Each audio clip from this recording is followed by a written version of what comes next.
You're listening to The Arms Room on the Vets on Media Network.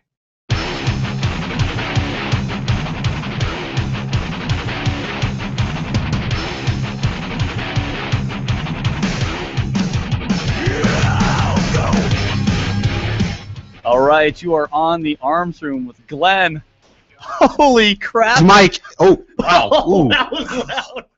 All right. Hey, let's try that one. Can you hear me? I can hear you. Okay. And John, who's back. I was yes, gonna folks, say, I am still alive. Amazing. Look at this. Look at this guy back on the show. 6 weeks? 6 weeks. 6 weeks it's been. It's horrible. Yeah, man. Yeah. Because he didn't do either of our on locations. That was both Matt. Yep. And yeah, it's been a long time. But he's back.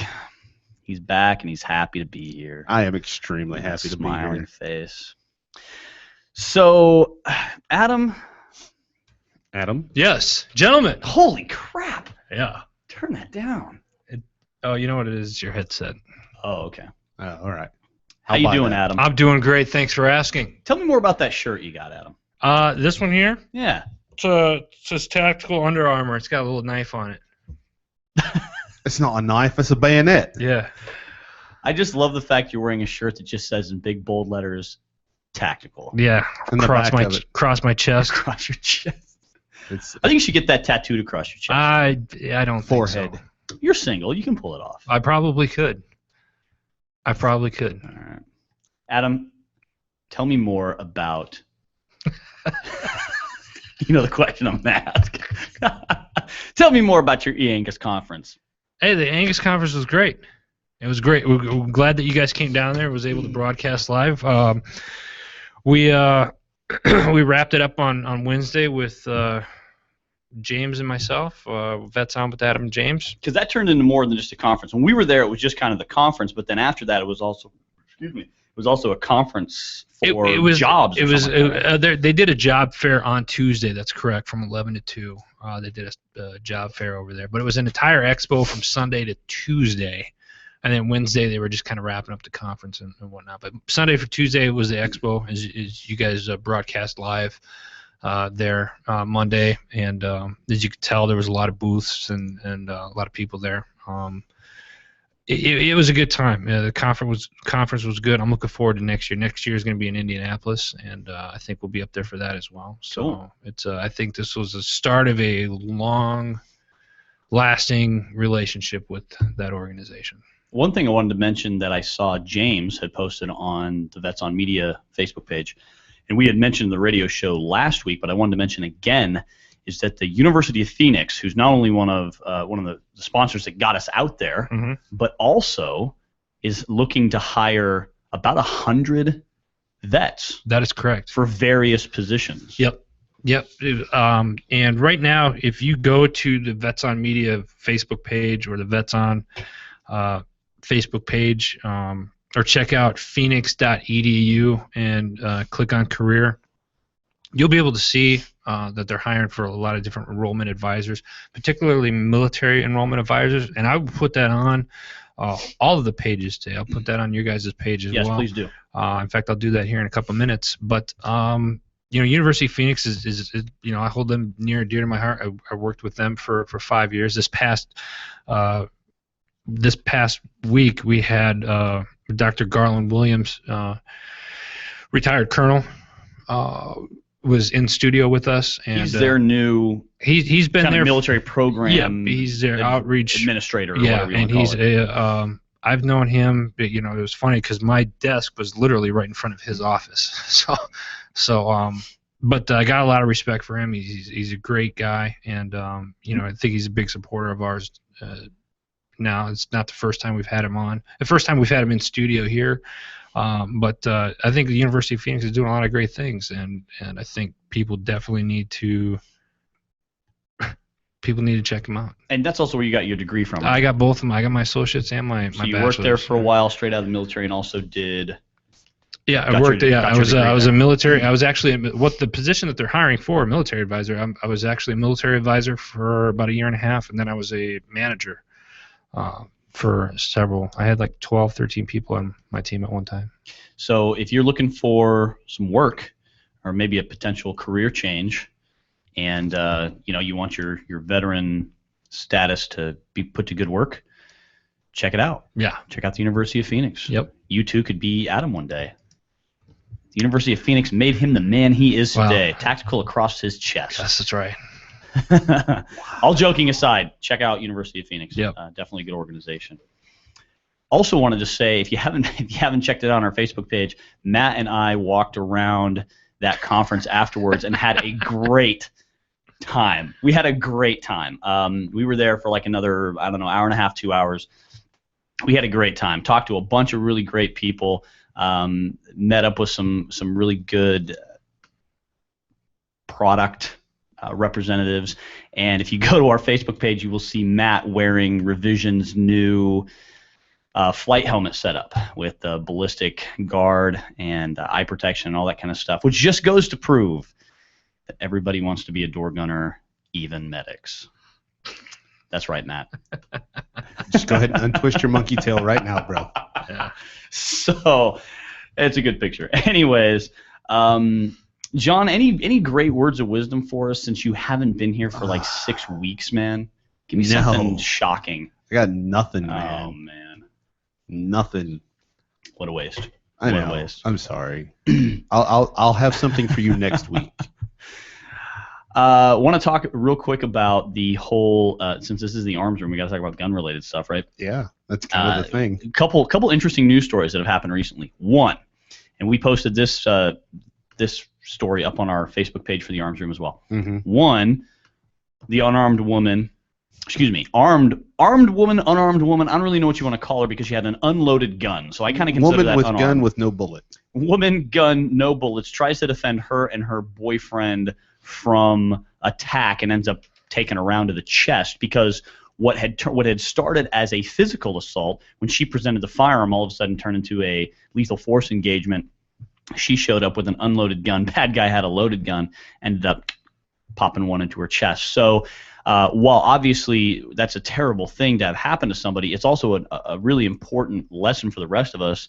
Unloaded guns are useless. They're good for clubs. I guess we can't call them useless. They're good for clubs. But if you go into our Facebook page, you can read that story. You can also read the story that happened here in Phoenix just recently about a guy who was able to stop he didn't actually stop the carjacking, but he prevented all future carjackings from that particular individual. Yes, he did. A neighbor came to the aid of a young woman who was being carjacked in the middle of the broad daylight just this past weekend, and was able to get some good, effective fire on target and stop the bad guy. And while there's some question about whether or not he may potentially face charges based on was he actually stopping a crime in progress or whatever, that's all. We'll let someone else sort that out.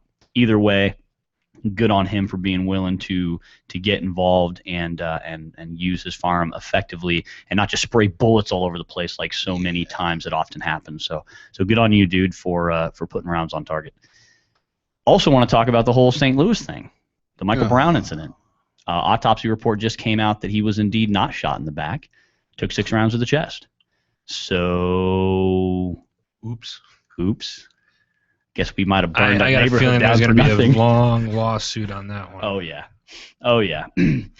So yeah, we'll see. Your good friend Eric Holder, though, Adam, your favorite guy. Yeah. He has demanded a second autopsy because he says he doesn't accept the results of the first one. Well, that's what he does. Yeah, that's what he does. It's going to be a federal autopsy at your expense, I might add, and my expense, and John's expense, the expense of the federal taxpayers. No, I thought he specifically said that he was going to pay for it. So there you go. There's that problem. So today we're going to be talking about the suppressors, and we're going to be talking to Josh, who is the CEO of SilencerCo. Yeah. He's going to be calling in here in a few minutes, but before he calls in, I want to talk a little bit about what SilencerCo is. So SilencerCo is a newer suppressor company. I think they've been around for 6 years. Mm-hmm. We're going to have Josh tell us more about how their famous story of 2 guys in a garage building suppressors turned into this one of the fastest growing suppressor companies in the country, and currently listed as one of the top, I want to say 5 or somewhere around there, fastest growing companies in the state of Utah, which is where they're based out of. They've got some really cool innovative designs. We're going to be talking about some of their new suppressors with Josh. And so while we're waiting for him to call in here, which should be any minute now, we're going to talk a little bit about suppressor ownership and why it's so absolutely critical that people start considering getting involved in owning suppressors. A couple reasons, in my opinion. First of all, we've already talked about this on how to do it legally in the past. Right, we talked about with Don Langworthy from Shooter's World. We had a whole show on that several months ago, and he told us all about how to get involved in purchasing them.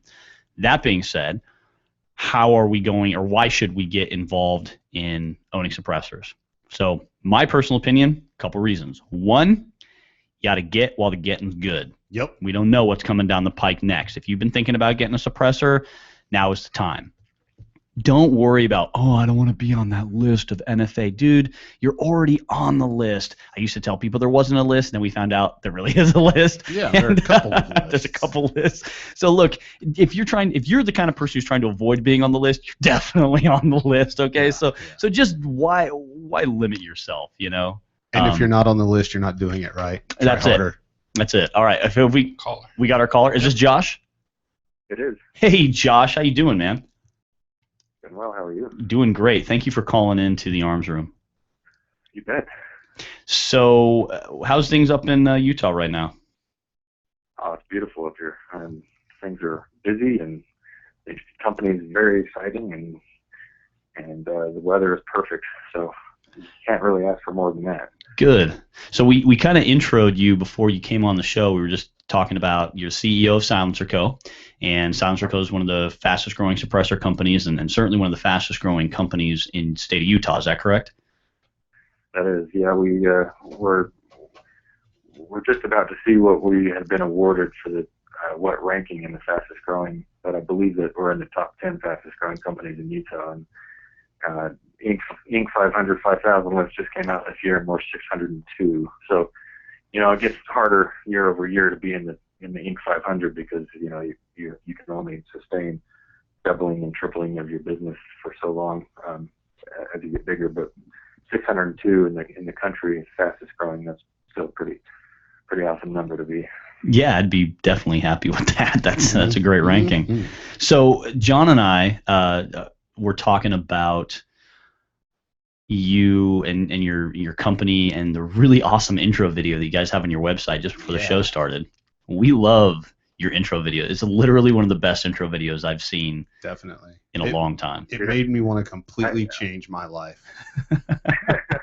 I literally cried when I saw that from the marketing department when they showed it before they released it. I teared up. So dude, it is an awesome video. I mean, if you're listening to the show and you have not been to SilencerCo's website, it's worth going to the website just to see this video. And I generally skip intro videos on websites. Mm-hmm. Like I generally do, but Glenn said he's like you've got to check out their intro video. It's pretty awesome. And I just was like, all right, wife, children, go away. It's time for Daddy to watch a video. I got to dedicate some time here. And I'm totally excited that I did. It was amazing. Well, thank you. And I will definitely let my marketing team know that because they put in a lot of hours, a lot of long hours. They don't nearly get enough recognition, so I'll make sure that I tell them that you said that for sure. Now, one of the cool things that I like about your company is, being entrepreneurs. Both John and I own our own businesses. I own a training organization. John not only assists with that training organization, but also owns his own gear company where he makes tactical nylon gear. I mean, and so as entrepreneurs ourselves, we appreciate humble beginnings and how tough it is just to get things off the ground. So I want to hear your story of the whole two guys in a garage thing. You got to elaborate more on that. Yeah, I'd love to. I was an editorial photographer for 12 years, and I, shot for magazines like Newsweek and Fortune, Forbes magazines and things like that. I had a lot of commercial clients too doing advertising photography. And, I got to the point in my career where my billable hours can only be so much, and I was traveling a lot, and I was like, I need to do something more significant in my life. I think I've hit a window or a ceiling on what I can make, and I really enjoyed it, but I wanted to do something else. And at the same time, Jonathan, we've been best friends since high school. We were in a rock band together in high school, and then after high school, when I started being a photographer, he started a recording studio, and I invested in that studio, and that was kind of our first business deal besides being a rock band, and so we started doing business, a lot of business together. And so he was at that point in his career, the same time that I was, that he was, you only can bill so many hours a day in a studio, and that's kind of the max amount of money that you can make. So he was looking for something more significant in his life. And so we, every free chance we got, we were always shooting. And we were suppressor guys, and we felt that the suppressor market was, it left a lot to be desired. The marketing was antiquated. The products were old technology, and were not very durable, and they were heavy, and they weren't as quiet as one would hope. And then the customer service was really bad on every one of those companies that existed. Whereas you would have a problem with your suppressor, and you'd send it back, and it would be 6 months, sometimes even more. And we're like, listen, this is ridiculous. Number one, it's a part of the industry that is completely obscure that we could bring into mainstream and create our own market. And there's not really a lot of markets left in this world that has that ability. So we saw a huge future in being able to create our market through education and things like that. But we also saw a niche, whereas if we only did Me Too products, we used the same old technology, and we just packaged it the same way as everyone else and shipped them. If we just focused on marketing and customer service, we could have dominated. And we didn't really realize that we were going to be really good at designing silencers. We had no idea that we were going to be, industry disruptive in all of our technology. And so you add that third level, and it was just this unstoppable force. And we've been really lucky to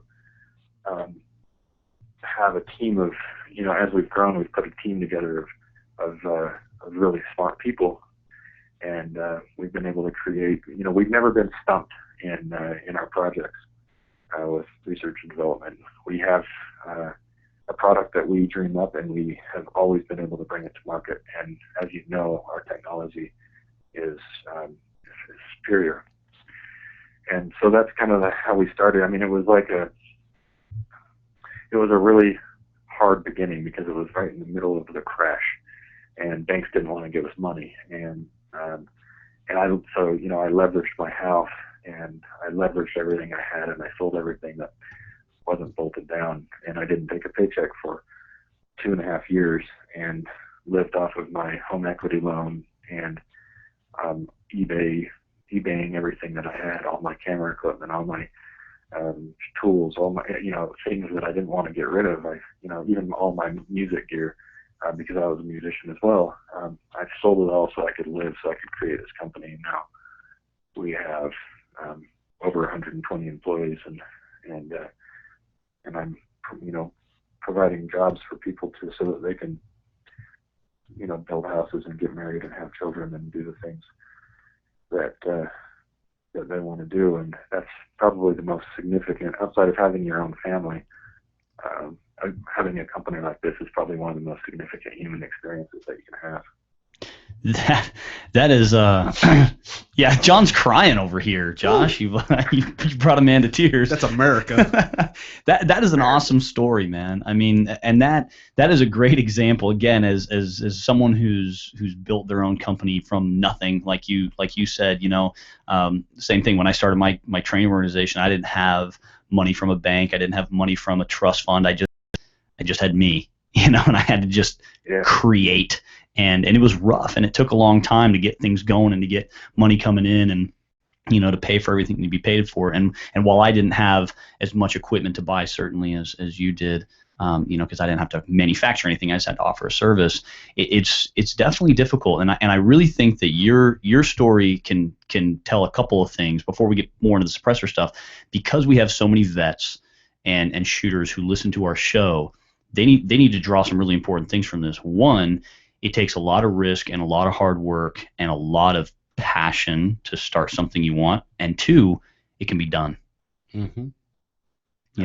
It can definitely be done, and I love the fact that you didn't come from like a tactical background, so to speak, because a lot of people think in order to get into the firearms world, you have to be some military guy, or you have to be some cop, or you have to have all this real world tactical experience. But I think that it's a good example of what you've shown and what you've talked about, that's not required. You just have to have a passion for for the firearms industry or for the industry as a whole. Yeah, I agree, and it's actually been quite an advantage for us because we didn't come from that background, because we look at things completely different, and really, instead of saying this is the way that it's always been done, we say there's a problem here, and let's objectively look at it and fix this problem. And we usually do it in a way that nobody has thought of before, and that's exciting. That's when magic happens. So let's talk about that and SilencerCo, because you've mentioned a couple things both on the radio today and also through your intro website, or the intro on your website, I mean, that are really interesting. And so the first thing that's interesting, of course, is the story that you just told, and that's an interesting point. The next interesting thing is you talk a lot about how you do things incredibly differently, and how you view the suppressor world, and how you view the other companies. And you said one thing just a few minutes ago, the whole Me Too way of producing, where it's like, well, this is working for everybody else, so I'll just create something that's just like them, and then I too will profit because, hey, there's a big enough pie out there, I can always get a slice. And where you kind of went against that grain. So let's talk about, what does SilencerCo do differently in the manufacturing of their suppressors? Obviously, without giving away any kind of industry secrets or anything, but what does SilencerCo do differently in the manufacturing process, the customer service process, and kind of just as a company in general than, let's say, AAC or Gemtech or Surefire, or any of the other big suppressor manufacturers out there? Well, we base our company on 5 core values, and these core values are basically ingrained into our very foundation. And we require all of our new hire employees to train and to learn and educate themselves on what our core values are. And I can go through those core values quickly with you. And it really is what makes us stand aside or apart from our competitors. And the first one is, we're a company based on innovation. And I know that everybody says that term is so cliche. I understand that, but basically with that innovation, we drive our biggest budget in our company is research and development, and we do everything that we can to, we all shoot all the time. We all take breaks during the week, and we all go out and shoot. We hunt. We do all the things that you would expect a gun company to do, and we gather ideas, and then we come back and we follow up on all those ideas. So all the time we have several projects going on, and some of them are just to learn, like, for instance, we have remote control helicopters and airplanes going on rampantly here, and it's not because it's going to make better suppressors. It's just because it's going to make us better understand electronics and better understand radio frequency and all the things. And it just expands our knowledge of everything in general, and that's how we're going to be able to stay ahead of the curve. If we know more about more, then we can use ideas that we gather along the way to put into our product. And so that's why we think of things differently, because we're always learning. So innovation is one of our core values. Next one would be customer service. We talked about that briefly, but we have 48-hour turnaround on all of our product, and we we warranty stupid once. And what I mean by that, that was one of my favorite parts of your video, by the way. Yeah. Yeah. We have people shoot 45 caliber handguns through a 9mm Osprey, for example, or we have somebody say, yeah, so I tried to shoot my 458 SOCOM through this aluminum product, and it kind of stressed it a little bit. And we fix those things for those people. One time. Charge one time. I love it. And we make sure that we get it out within 48 hours. And I come uncorked if we miss that 48-hour mark by 20 minutes. I mean, it's, I raise hell, because it's a very important thing to us to make sure that happens. So, so we focus on that. We have a customer service team that sits, not just one guy answering the phone, but we have several that answer phones, answer emails, answer Facebook questions. And so if you ask a question, it will be answered immediately. You don't have to guess whether or not someone's going to ask to get back with you. So, our customer support is second to none. The third thing is education and advocacy. And I lump those together because they're,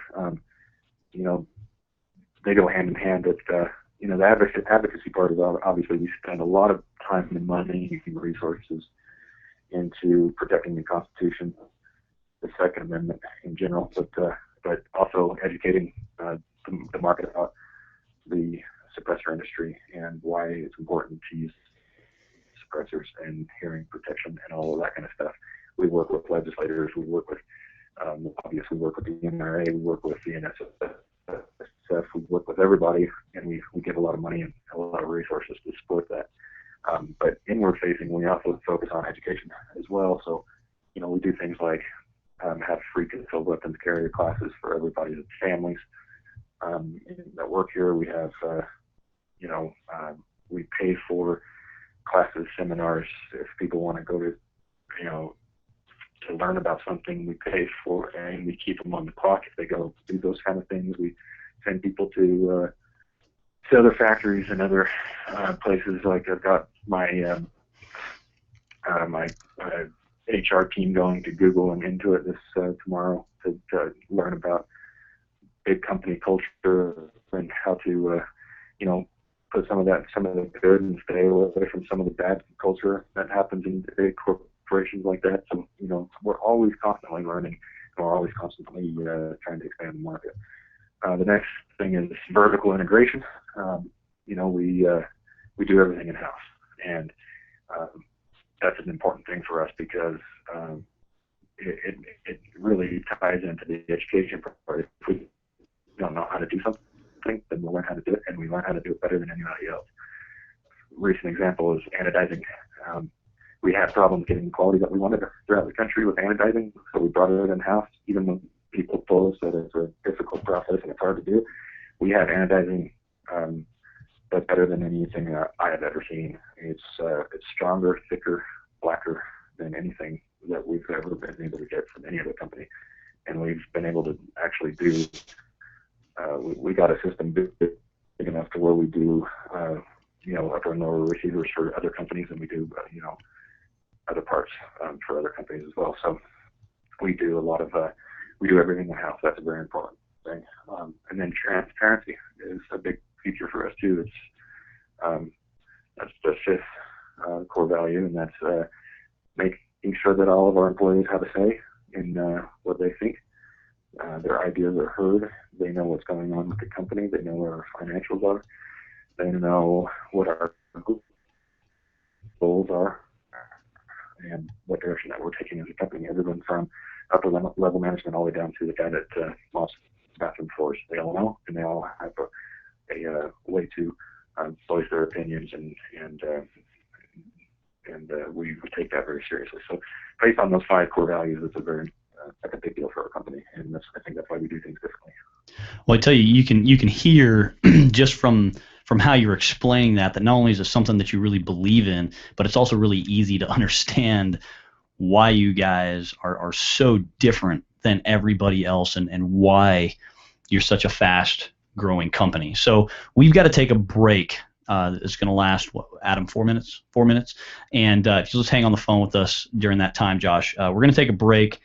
When we come back, I want to hear more about some of the very unique products you have. Let's talk about the Osprey. Let's talk about the new Salvo, which I'm really excited about. Yeah. Let's talk about some of those products when we come back from the break. You are listening to The Arms Room.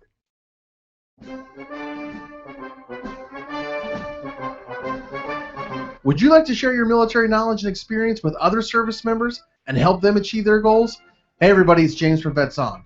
You can do just that by becoming a military student enrollment advisor with the University of Phoenix at their Phoenix, Arizona campus. Military student enrollment advisors work with prospective students who've chosen to serve their country just like you. You'll be helping them enroll, choose a degree program, and guide them through their first class. To qualify for this great opportunity, you need a valid DD-214, military ID card from the National Guard or Reserves, a bachelor's degree, or 60 college credits. Military spouses are also eligible with current DoD ID card and a bachelor's degree. If you're looking for a great career while helping fellow military members, then we urge you to contact the University of Phoenix today. Apply now by going to jobs-apollo.com and enter the word Military Enrollment Advisor in the search bar. And don't forget to tell them that Vets On sent you.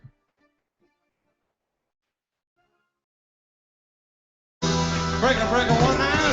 How about that bandit? You got some ears on, son? Have you ever wanted to be a truck driver? If so, pay attention. If not, pay attention anyway. Southwest Truck Driver Training offers everything you need to get started. You can get hired before you begin training. They've got GI Bill approved training facilities, day, night, or weekend programs to fit your busy schedule. If you have any questions, no sweat. They've got veteran supportive campuses with veterans on staff to serve you. And on top of that, they have lifetime job placement assistance. Put the pedal to the metal. Call Southwest Truck Driver Training today.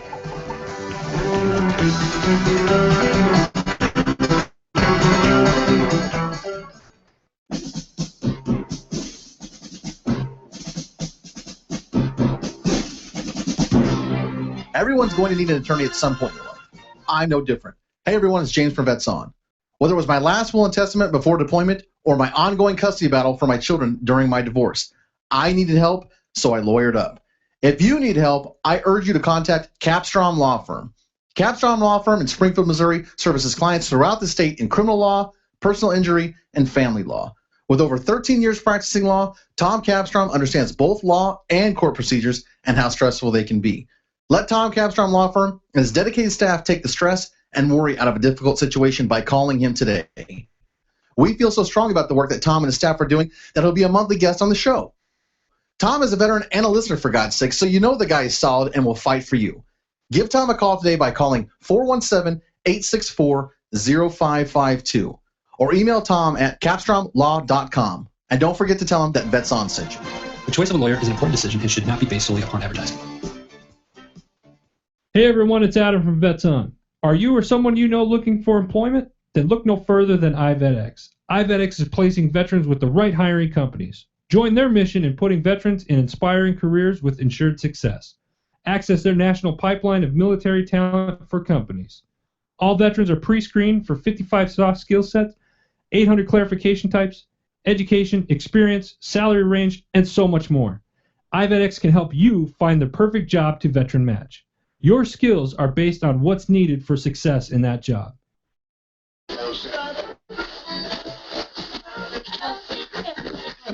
You're listening to The Arms Room on the Vets On Media Network. All right, you're back on The Arms Room. Josh, you still with us? Yep. All right, cool. So before the break, we were talking with Josh from SilencerCo about why SilencerCo is so freaking awesome, which apparently they're a lot more awesome even than you would tell from their very cool website and intro video. Sounds like you guys have a really, really great business plan and a great culture already. I mean, you talked about research and culture, and while that's something we certainly believe in, it sounds like you guys are already doing a pretty good job with that. What I want to get into now is talking about some of your innovative suppressors. Now, while we were on break on the Arms Room Facebook page, I went ahead and posted a video of the Salvo suppressor, which I think is probably one of the most innovative suppressors, at least in my opinion, that you guys create. So the Osprey is another very, very cool suppressor that I've had an opportunity to shoot quite a bit that I really like because of the way it works with handguns, and you don't have to have elevated sights, and it doesn't mess with your standard handgun setup. So tell us more about some of what you consider, as a CEO of SilencerCo, what do you consider your most innovative products to be? Well, there's a little bit of innovation where I think is crucial to our success in every one of our products. So it's really hard for me to say that which one's the most innovative, because even there's some things that are even so small that made huge changes that we really don't even talk about, like the way our baffle was designed for the Seiko, for example. We don't ever talk about how that is super innovative. We put a lot of resources into things like that, and so they're just like small victories that I feel are huge in the success of our product. But if you can take, let's just take the most example, the most exciting recent example, which is the Salvo. That's exciting to us because we tried 1,000 different ways to make a commercially viable shotgun suppressor. And the biggest challenge was the wad, and what that did in a suppressor. We tried perforated tubes, we tried, and not just like one, we tried hundreds of different ways to perforate the tube, to allow the gases to still expand into the baffles, but to not, chew up the wad. And basically, a perforated tube makes a cheese grater, or a wad grater, I would say. Right. And your suppressor would literally fill up with plastic, and it didn't take very long. So we were like, man, is this going to be even possible? And we had a team on, and a lot of people. Let's just say this: we have a rule in our R&D, and you can't say no. You can't say that can't be done. It can be done. Anything can be done. It's just you have to think hard enough about it. And we actually fired one of our guys because he's like, this shotgun thing can't be done, and we're like, all right, get out. So Nice. I love it. We demand a lot from our guys. So, when we figure out this rod system, and we figured out this, removable baffle system to change the length and all that kind of stuff, the rod literally helps you.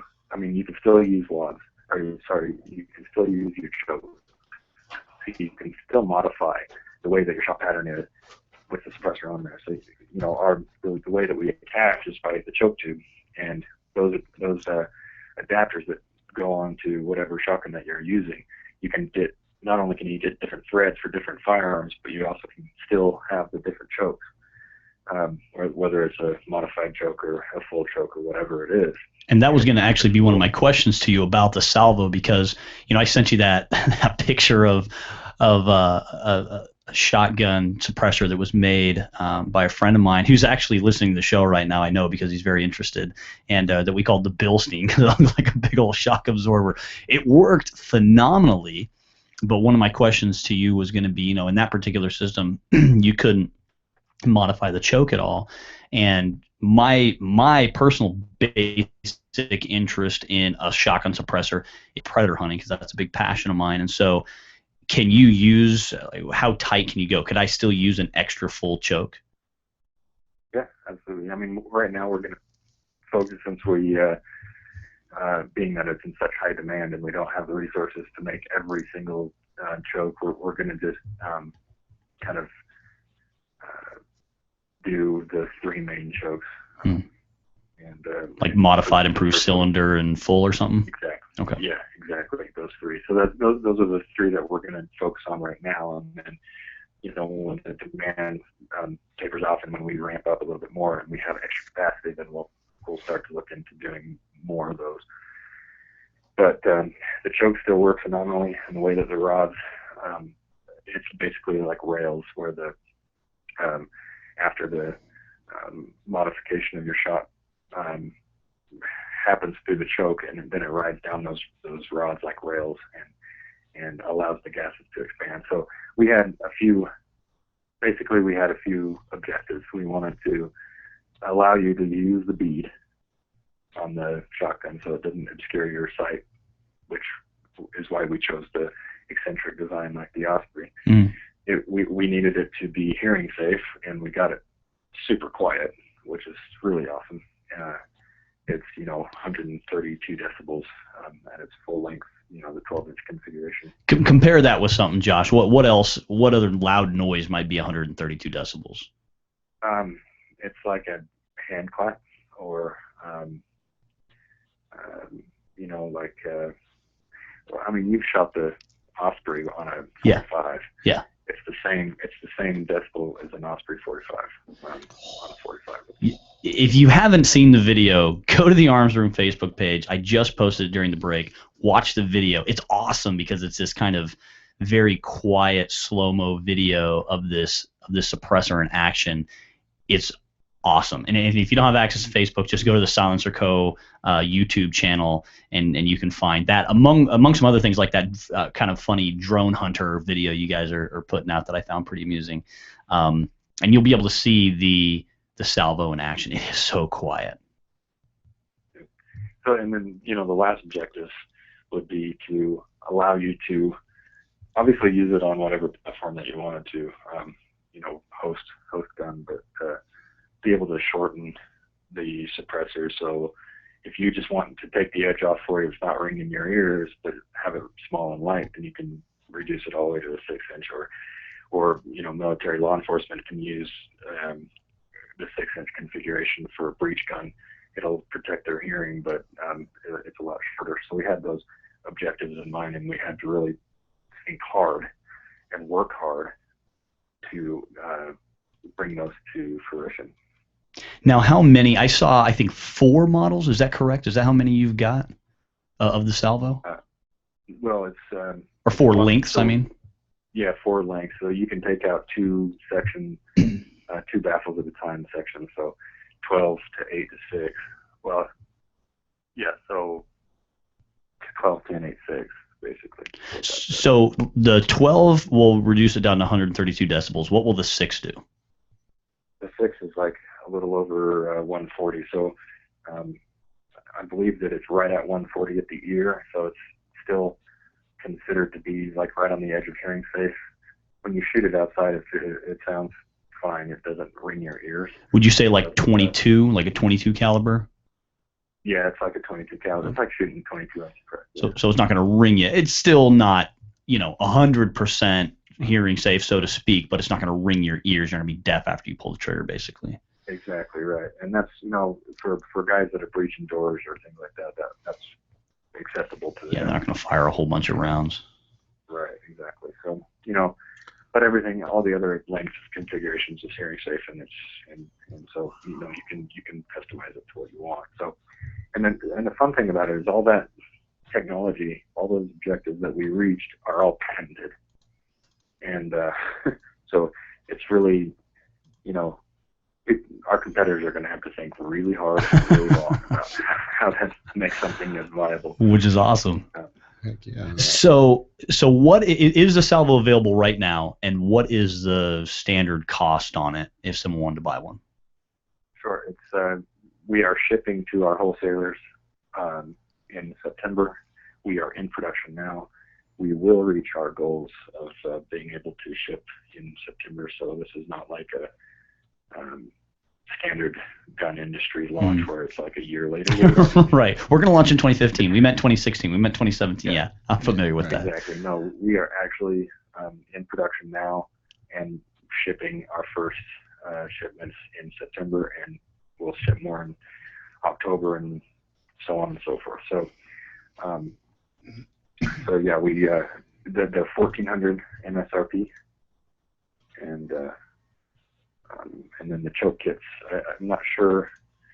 We're going to sell a kit that you can buy all three of those standard chokes in one kit. I can't remember what the price is right off the top of my head, so I apologize for that. But $1,400 MSRP will get you the salvo. The salvo, which is a good deal on not only a good suppressor. I mean, for those of us who are used to buying, 30 cal suppressors and kind of higher end suppressors, we're used to dropping, $1,000 on a suppressor anyways, and that's on a suppressor that's available from half a dozen different companies, as opposed to something that's going to be available from one company. Like, you guys really have cornered the market on an awesome product. I think it's going to be really great. I mean, I'm sure you guys are already seeing a huge demand for it, and I think it's awesome. I'm really looking forward to getting my hands on one. That's my next. It's funny because there's a lot of crap about, like, wow, $1,400 is so expensive. Is that from people who normally own suppressors and stuff, though? I mean, yeah, I don't know. I mean, what I try to say is, like, listen, we understand that's a lot of money, but we also put in hundreds and hundreds of thousands of dollars into research and development of the product, and we bought like $5 million worth of machines and built a building so that we can house them. So, like, look, if you want to talk about expensive, we can. But well, another thing, and this is something we've talked, and we've had some shows in the past about suppressors and Class 3 stuff and how to get involved in NFA purchases and all that. And one of the things I think a lot of people just don't consider when they're buying suppressors, and this is what I think about when I'm buying a suppressor or I'm buying a high-end piece of equipment like that, and it may be a little expensive, what I remember is this is a one-time purchase. Not only is this a one-time purchase for me, but this is going to be passed on to my kids, and I mean, hopefully, as long as we continue to see a free America, their kids and et cetera. I mean, suppressors, and correct me if I'm wrong, but I mean, the average person is probably not going to shoot out a suppressor. Obviously the military or something, they're putting, lots and lots of rounds downrange to a suppressor. That's a little bit of a different ball game. But the average person is probably going to see the life of a suppressor last well beyond their life. Am I correct? Well, yeah, I mean, for our products, absolutely, because we have a lifetime warranty. Even better. Yeah, that's the other thing. True. If you buy the SilencerCo, I have products that I bought before I started this company that are competitors that are done. They are no longer useful. And I call that stamp regret. I like that term. This is the time. This is the the stamp regret is the time that you buy something and you spend $200 on a tax stamp for it, and you pay for the item, and you wait 12 months, and then you get the item and it sucks. Right. You shoot it and it breaks, and that's it. And unfortunately, some of our competitors offer products like that, and we that was one of the reasons that we started SilencerCo, as I mentioned before, because we felt like that was completely unacceptable. This is a marriage with a product. It's basically a legally binding contract that really doesn't have any secondary market. And so we want to make the best product available with the lifetime warranty. So yes, our products can be passed down generation to generation. And that's an important thing when you're looking at something like $1,400 dropping it on a shotgun suppressor. Out of all the suppressors I think I could own, I honestly think I'd probably use a shotgun suppressor the most. Oh yeah. Just because of how much I use a shotgun. I mean, yeah, we shoot a lot for training and all that, but we're not always rocking cans when we're training. But when I'm out hunting, whether I'm bird hunting or predator,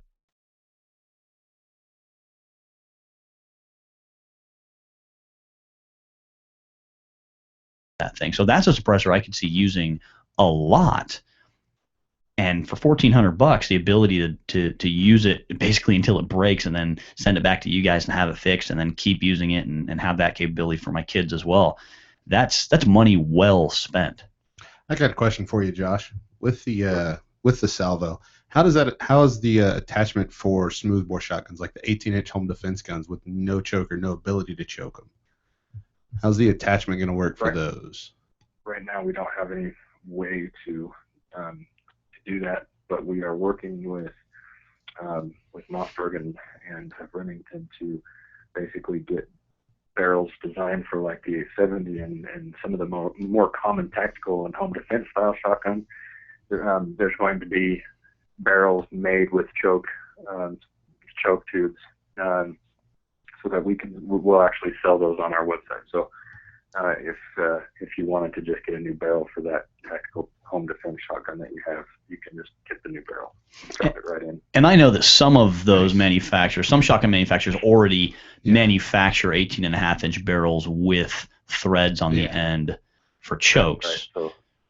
So like Mossberg already goes down to, I believe, a 20-inch, and they're working right now for an 18-inch. Perfect. Fantastic. 18.5-inch or whatever. And we're also going to do SBSs. So we'll offer even shorter than that 14-inch. Yes. Dude, an SBS with a 6-inch suppressor on it, I just got a little excited about that. That is awesome. That sounds really, really, really freaking cool. So tell us. Let's go to the Osprey for a second, because the first time I saw the Osprey, I said, "What the hell?" Yeah, is that? I said the same thing because I think we were together when we. Yeah, I think we were. I think John and I were together. That's some goofy looking stuff, man. What is that? What the crap is that thing? And oh, that's not going to work.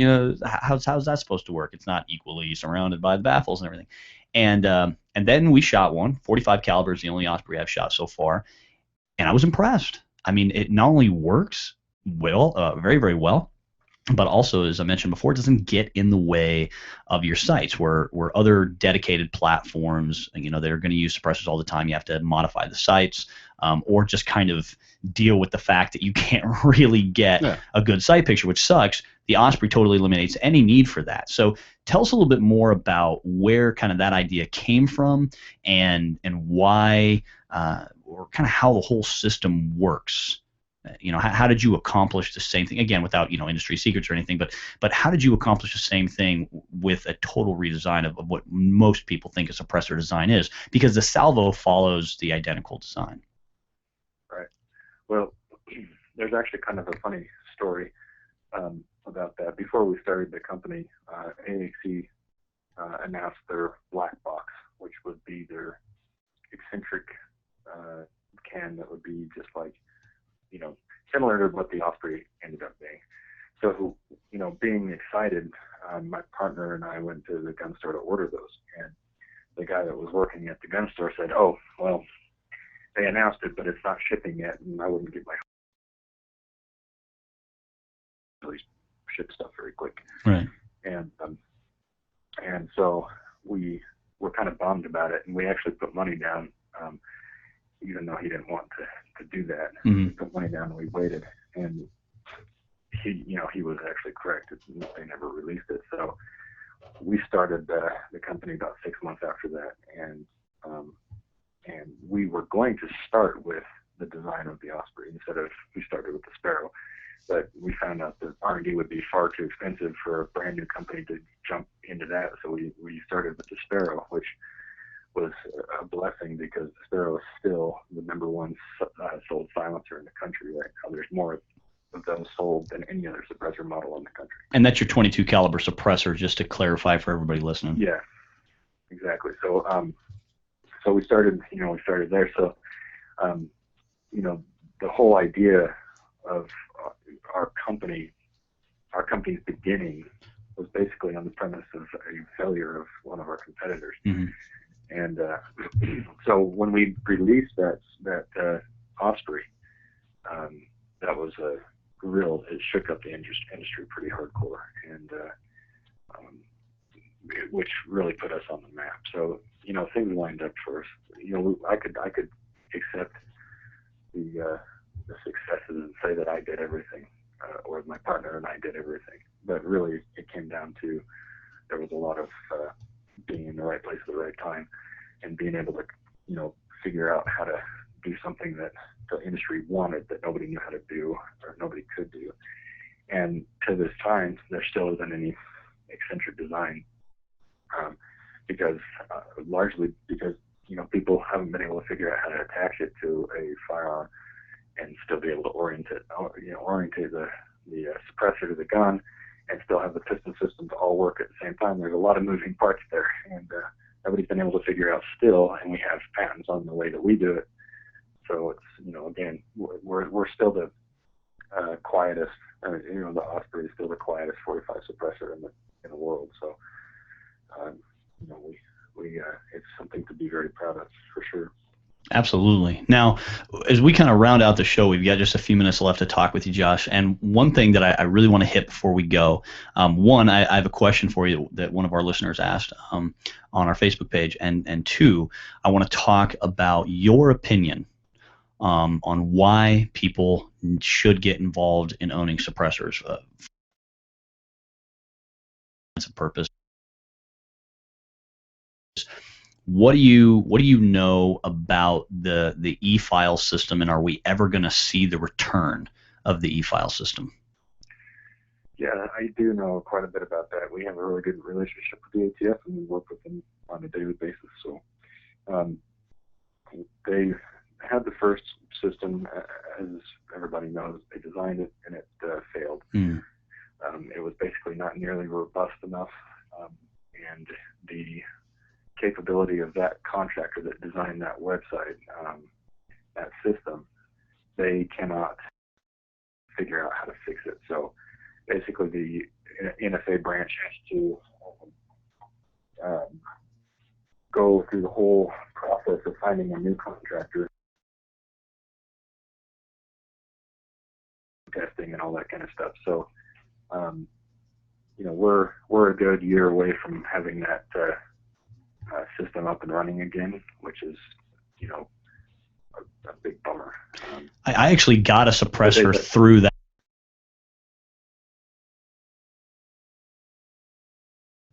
Yeah, it was 3 months for me. So they gave a little bit of heroin to the whole industry. Right. we all got addicted to the e-file system. But I remember my dealer that was putting my paperwork through was like, dude, it took me like an hour and a half to submit because it took so long to get everything. Wasn't ready. But you're saying that the e-file system does have a future. We're just looking at least a year before we're going to see it again. So for now, we're back to paper. Yeah, and I want to emphasize that there's a lot of, most gun people don't like the ATF. Mm-hmm. I don't like the idea of the ATF either.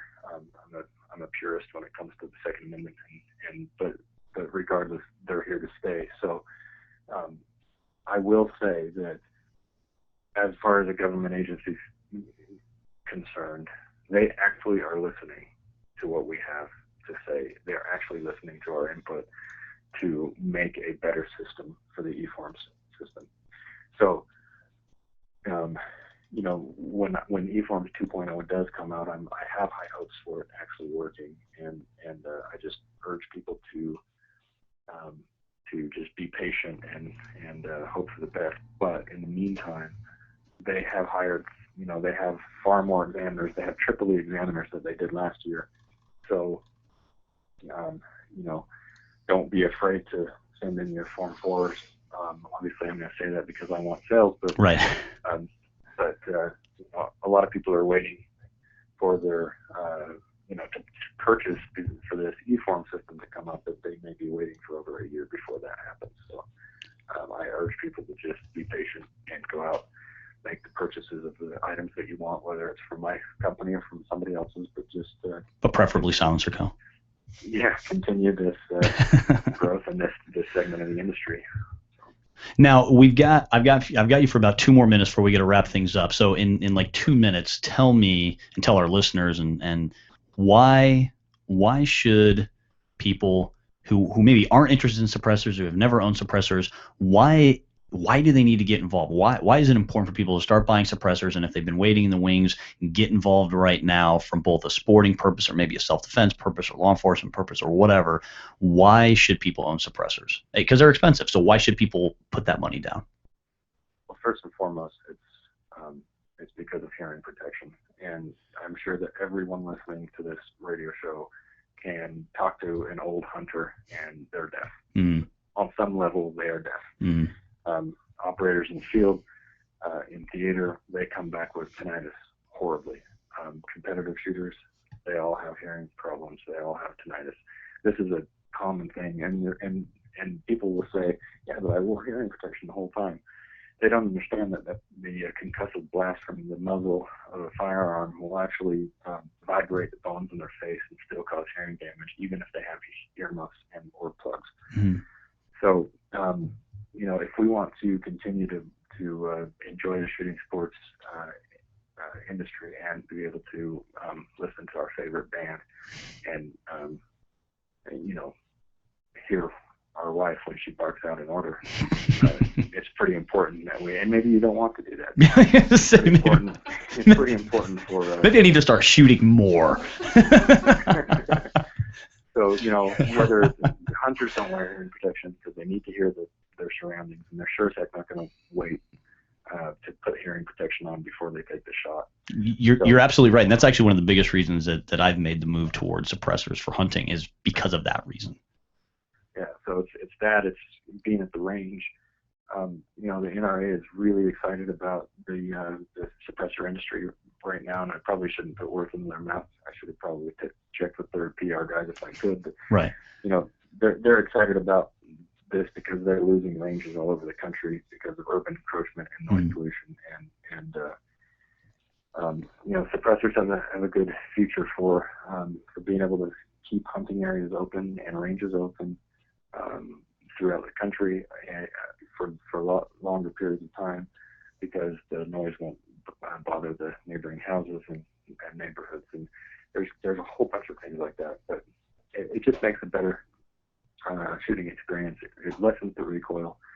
It allows you to teach your kids and your wives and things like that how to shoot without having that fear of the big recoil, big blast, all that stuff that they're generally afraid of. It makes a better environment. It's going to keep the shooting sports industry alive, and so I'm a firm believer in it.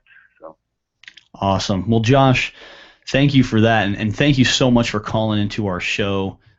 You've taught us a lot about SilencerCo and about your products, and I really hope that all of our listeners are going to go check out your website, SilencerCo.com. Am I correct? That is right, yes. So SilencerCo.com, you've got a YouTube channel? Yeah, it's youtube.com/SilencerCo. And you've got a Facebook page? And Facebook.com/SilencerCo. Anything else that you wanna tell anybody on how to get access to you guys and how to see your products? Feel free to call us. Go to our website, call us, email us, anything that you want to do to reach out. We will be here on the other side to answer any questions that you have.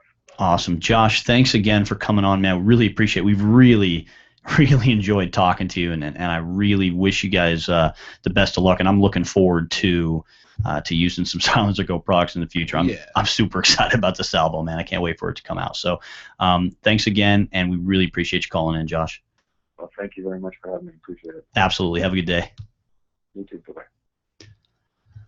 All right. So wow. SilencerCo, holy cow. Awesome company.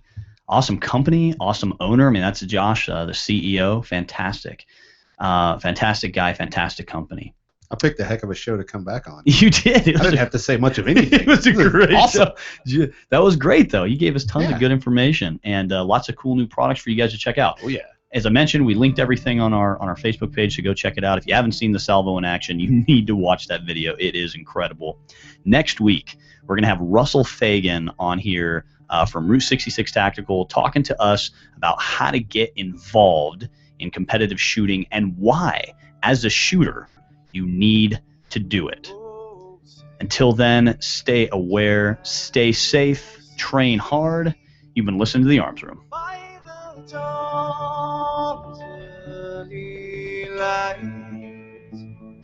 What's so